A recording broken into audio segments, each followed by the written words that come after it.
তাড়াতাড়ি ছাদে যা, রোদ উঠে গেছে, বেলা হয়েছে, জামা কাপড়গুলো নামিয়ে নিয়ে তাড়াতাড়ি। ফোনটা রাখ, ফোনটা রাখ। উফ, ভালো লাগে না, সব সময় কেন এরকম করো বলো তো, বুঝি না। কাপড়গুলো নামিয়ে নিয়েছিস তো, এনে এবার ঝাড়টা দিয়ে নে, ভালো করে গোটা ঘরটা বুলিয়ে নিবি। হ্যাঁ, এনে ধর।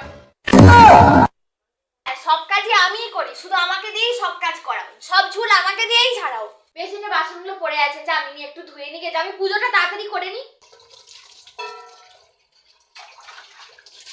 ও তোর মাসি? হ্যালো, হ্যাঁ বল। নাও, সব কাজ রেডি, তোমার সব কাজই করে দিয়েছি। কেমন আছিস? আর আমার ভালো থাকা, আর বলিস না, সারাদিন কাজ করে করে মরে যাই, হাত পাগুলোর একটুও বিরাম নেই। আর এই আধামরা মেয়ে একটা কাজ করে না, জানিস, সর্বক্ষণ শুধু ফোনই চালাচ্ছে, ফোনই চালাচ্ছে। কি ভগবান হ্যাঁ কাহারে